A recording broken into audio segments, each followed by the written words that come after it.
Caregiver stress is a given, and rather than having to constantly relieve it, in this video, I'm going to show you how to manage it. Stress management is going to significantly reduce those stress spikes you regularly get as a caregiver.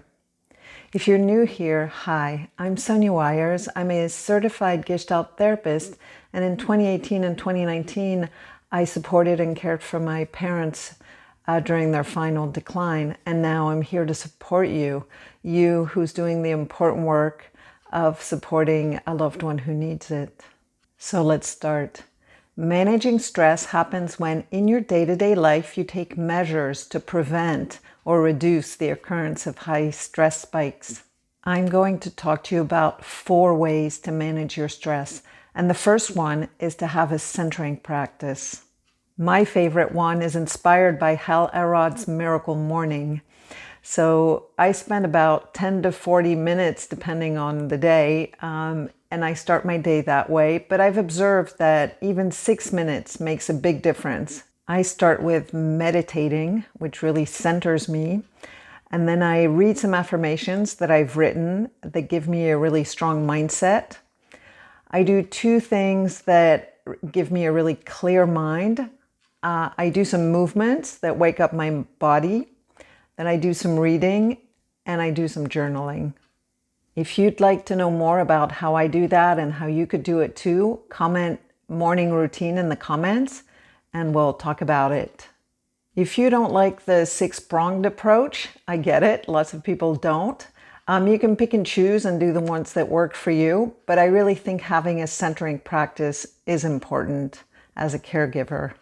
And so for a centering practice, you could do 5 minutes of meditation, of prayer, of tree hugging, of yoga, whatever activity that centers you that you like.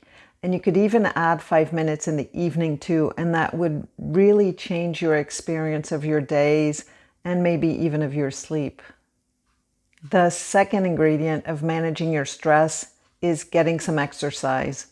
So in my day-to-day life, I like to go to the gym 3 times a week and do a full body workout and some stretching. But while I was caring for my parents and supporting them, I missed more than 1 workout. And so I totally understand that when you're caregiving, it can be really hard to keep that routine. And so here are a few ideas for you for when you're in a crunch.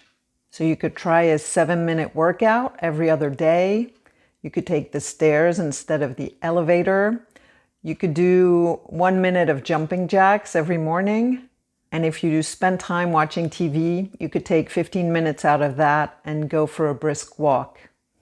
For the periods where you're less pressured, hoping you have some of those, I really recommend that you try to have a regular workout routine. It'll be good for your mental and physical health, in addition to be helpful to manage your stress.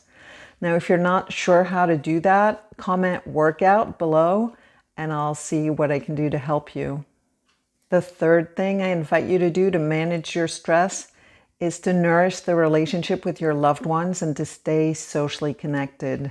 According to the World Health Organization, lack of social connection carries an equal or greater risk of premature death as some other well-known risk factors such as smoking, excessive drinking, physical inactivity, obesity, and air pollution. If staying connected is an issue for you, I strongly recommend that you check out my support community, Your Support Within Your Reach. In that community, I provide specific support for busy caregivers. You can find the link around this video, but it's very simple. It's yoursupportwithinyourreach.com. The fourth thing I invite you to pay attention to manage your stress as a caregiver is what you feed your body. Because I know that as a caregiver, when we're stressed, there's a high tendency to eat more junk food, to pay less attention to what we eat, and that just compounds it.